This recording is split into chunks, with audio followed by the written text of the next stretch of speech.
Hey everybody, Jeff Dorman, Chief Investment Officer at Arca, back again for probably the final That's Our Two Satoshis Live of the year. Um, Before we get going, as always, this commentary is not intended to be investment advice, investment research, or a recommendation. Please consult your investment professional for your own circumstances. Um, we've been writing all year and really for the last 5 years about the digital assets market. You can read our content in our blog at our website, ar.ca/blog. But to kind of end the year here, we wanted to do a little bit of a recap of 2022, mostly from a thematic standpoint, really understanding like what actually happened this year that is more than just a flash in the pan, that has some legs to it. And then looking ahead into kind of what we're looking at right now that's more important than just SBF. I think everyone is tired of the SBF and FTX stories. I think it certainly makes for good press, but it doesn't really mean anything for markets. So we'll focus on what actually does matter for the markets. So to start with, we were thinking about just what was the prevailing theme of 2022 and what really happened. I think first and foremost, the theme of the Fed raising interest rates, its path to beat down inflation. I think the reality is, this goes back to October of 2021 when we first had the first high inflation print and the first signs that the Fed was going to be hiking rates. Kudos to the Fed for being incredibly consistent. It's really the market that just didn't believe them, myself included. I think everybody was pricing in a pivot far too early. I think nobody really believed the Fed would take it as far as they did. If you actually go back and look at this year, it was a pretty transparent playbook, and pretty easily laid out by the Fed and the markets for a variety of reasons. Just didn't really think it was going to happen, but it persisted and it's still persisting. I think what's more important today, though, is that I think the inflation story is largely over, and we'll get into that again in a minute here. But I think for the most part, you can see the way the markets are reacting, both the equity markets, the fixed income market, the digital asset market, to the CPI print and the FOMC relative to how it's reacting now to things like jobless claims and retail sales. It's clear the market is moving away from inflation being the concern and now into growth being more of the concern. But the other thing that matters is we spent all year talking about how digital assets are just another macro asset class, and to some extent that's true, specifically with Bitcoin. But I think we'll really probably see a pretty big decoupling, even more so than we've already seen over the last 6 months, from the other assets relative to equities going forward. And I think a big part of that is that if you think about how digital assets are structured, once we get away from rising rates and inflation and the concern just being that everyone's purchasing power is going lower, when you get into an actual recession, when you get into actual earnings declines and potential bankruptcies and defaults, specifically from maybe high yield rated companies, recession problems really don't hurt tokens. I actually wrote an article about this a couple of years ago for CoinDesk, talking about how cash flows get affected when there's a recession, right? So if you're servicing your debt, you may have a higher interest expense than you do EBITDA. If you are, looking to value a stock based on the free cash flow with higher rates and lower cash flows, it's going to impact the DCF valuation of the stock. But for a token, which is much more of a hybrid of that financial value as well as utility value, more akin to almost like a gift card or loyalty points, those don't really lose value even if cash flows go lower. So I do think there's a pretty big argument now that we're switching to low growth fears rather than inflation, that we outperform pretty dramatically in 2023 and beyond. The other major theme, which is interesting because fundamentals are certainly not jiving with token prices, is just that how much DeFi is thriving. There are just countless examples of humanless protocols outperforming humans at the exact same task.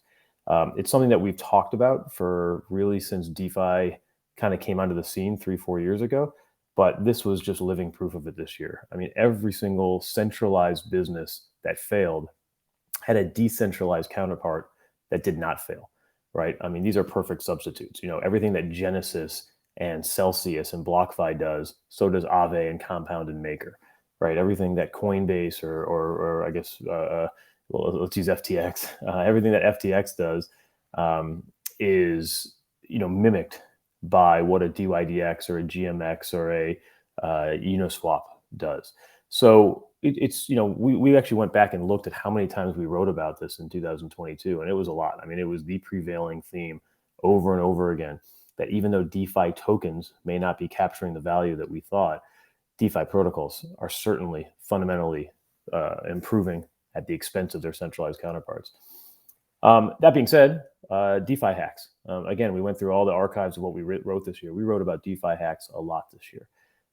And for the most part, it wasn't actually necessarily the protocols that you're using every day, but obviously a lot of it was on the bridges themselves. But there was, a record amount of hacks in DeFi this year, and something that still really hasn't been solved. I think what we're learning is the newest applications that haven't been properly battle tested are certainly more at risk than some of the older legacy projects that have been around for years. So we'll see what that looks like as we head into 2023 and activity picks up again, hopefully. Another one was talking about governance. Really kind of a lack of progress in 2022. I, for one, and I know plenty of others who really believe the idea that, having DAOs and having decentralized governance is a democratic solution to a lot of problems. It certainly hasn't been solved yet. And in fact, it's gotten worse with regard to the difference between, defined stakeholder structures like you have in the debt and equity markets versus the willy-nilly governance that seems to be happening. They could only really be described in a lot of cases as a no consequence sham with regard to how many people actually come out to vote, the cadence of when those votes happen, the ability to actually push something through other than having a few large venture token holders who dominate the process. So, we're looking for improvements there and think that there's really nowhere to go but up because of how poor it's been to date. I think finally probably the most prevalent one right now is the long wait for regulation. I'm sure there's some people still in the digital asset space who are, more libertarians and more anti-government and just want this to be a free-floating space.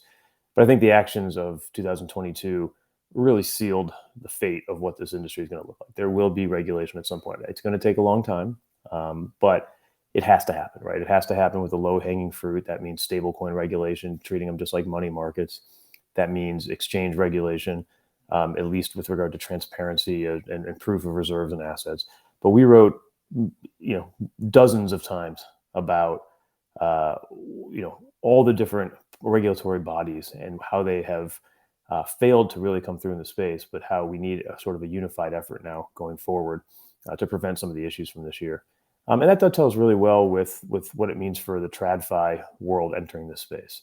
I went back again into the archives. I mean, it was countless times we wrote about some new entrance to the space, whether that is Bridgewater or BlackRock or KKR or Apollo or Cohen or Goldman, not to mention, non-financial companies, like your Starbucks and your Reddits and your Nikes of the world getting involved. So I think we're going to look more to that into 2023 and beyond, but certainly a big theme that started in 2022 and was a nice, refreshing change of pace from some of the crypto native, companies that had so many issues this year.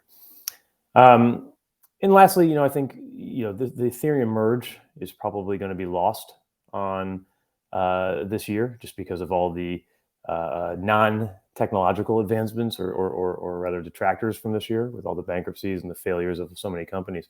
But I think it can't be understated how important the Ethereum merge was, something that was, long awaited for years and finally came to fruition. I mean, just an incredible technological achievement by the Ethereum community, as well as for investors, given how it really changes the game from a highly inflationary asset to potentially one day being, net deflationary on a consistent basis. Really no way to describe the merge other than just a smashing success and looking forward to, what that brings for 2023 and beyond. So, moving forward here, I think, again, we're going to be out with our 2023 predictions and outlooks in a few weeks. I hope people do come back for that and read it. But before we get there, what matters right now, right? What in the market right now matters? We're past the SBF FTX saga. There's no reason to pay attention to that anymore. It's completely irrelevant from a market standpoint unless you're buying FTX claims. But we're not quite to the growth mode of this market yet, right? Where the recoveries happen. So here's what we're focused on right now. Number one is the audits. This is certainly difficult. If you go back to Enron and the fraud of Enron, there actually used to be a big five accounting firms. Now there's the big four, and the reason is because one of those big five, Arthur Andersen, was the auditor for Enron, and basically with all of the liability that came from their inaccurate audits of Enron, they were out of business. And I think the auditing industry in the digital asset world is now struggling and wrestling with that as well, which is how do you effectively, sign off on an audit when the auditors themselves are learning and trying to figure it out on the fly. We saw a handful of firms leave the space altogether last week. Some of which were the auditors for anywhere from Binance to Crypto.com, Kraken, Nexo, Tether. This is not an indictment of the companies that they're auditing, but more of a acknowledgement of the uncertainty of how do you effectively do an audit in the space in the wake of FTX. So I think it's tough right now because we're in a situation right now where the market is assuming the worst unless you prove otherwise. And for a lot of companies, there's no way to prove otherwise right now. We use Binance just because they seem to be the poster child for attacks right now, but there's certainly plenty of others. I really truly believe, independent of whether or not Binance has done anything wrong or not, that even if they were 100% innocent, there would be absolutely no way for them to prove it right now, because it's not as black and white and just saying, here's our assets. It is a very lengthy, difficult process to be audited, to show all of your wallets and that you have access to them, to understand exactly how these omnibus accounts work with regard to the leverage and futures. The leverage inherent with futures. So, this is going to be the talk of the town for months probably, because again, there's no way to get away from it. Even misinformation can spread faster than anybody can disprove it. And that's an unfortunate part of the blockchain, right? The blockchain itself is very transparent. A single transaction is very easy to track. But if you're not fully committed to doing everything on chain, there's holes. And when there's holes, it's very difficult for on-chain detectives or anyone else to really figure out the whole story. And I think that's where we are right now with these exchanges. And I think it's weighing heavily on the market. There's no question that starting Thursday, Friday last week, that a majority of the sell-off that we saw was related directly to people freaking out about the fact that these audits are going to be a problem going forward. I already touched on the inflation no longer mattering and growth does. I just want to reiterate again that I think, we are certainly heading into a low growth environment, right? Maybe not a full blown recession. Maybe it's just, low or no growth rather than a negative growth. But, again, this is going to be bad for equities. This is going to be good for fixed income. But the jury's out. Digital assets have never gone through a recession before, so we don't know exactly how they're going to respond to that environment. But in my opinion, I do think that they are largely recession-proof and may even thrive in that environment relative to equities and corporates. The other thing I think that's important is, we've said this a couple of times, but I think it's worth reiterating that everybody's looking for the next failure, right? Everybody, especially crypto Twitter, wants to be the one who called the next failure, right? If you just call failures left and right and nothing happens, nobody remembers you. But if you happen to call one right, you get your 10 minutes of fame. The issue there is that I'm not sure these even affect the market anymore. There really are perfect substitutes for just about everything, right? Every stable coin, from Tether to USDC to BUSD, they're perfect substitutes. If one goes away, you just start using the other one. Same with the exchanges, same with the lenders, same with pretty much all of the service providers in this industry. So while everyone's on pins and needles, kind of worried about the next domino to fall, I'm not really certain that there's any market impact to that whatsoever. Where there will be market impact, though, is on the resolution or lack thereof of Digital Currency Group and Genesis and what ultimately happens here, as well as what happens to Gemini. I was actually pretty taken aback when I read the terms and conditions on the Gemini Earn program. It is zero recourse to any of the participants in that program. And they flat out, Gemini was just a pass-through service. You literally just gave your money to Gemini and they just passed it right through to Genesis. There was no diversification of the lender. It was just right to Genesis, and Genesis lost it. And now Gemini Earn customers have no recourse to get that back. So Gemini is a creditor to Genesis, and they're going to fight to get some value back. But this is a bad situation. And I think ultimately, DCG has a decision to make on how to ultimately restructure this business and either file for bankruptcy or try to do an out-of-court restructuring. But the problem is their main creditor, Gemini, has no real stick. They have no way to force them to do anything here.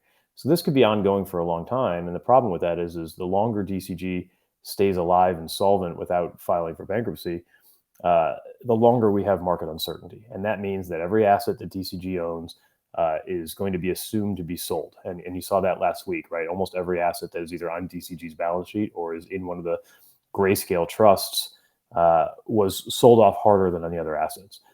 So, I think that's a huge overhang on the market. And I still believe that if and when DCG and Genesis actually do restructure and file for bankruptcy, that would actually be a market positive because it takes that uncertainty out of the way, takes that selling pressure out of the way, and gives a path to potentially have a positive outcome for grayscale product owners at the expense of, unfortunately, Genesis creditors.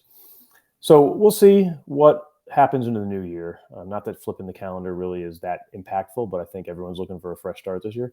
But I do think you have to separate these into basically three categories here. The first was what actually happened in 2022 that is long lasting.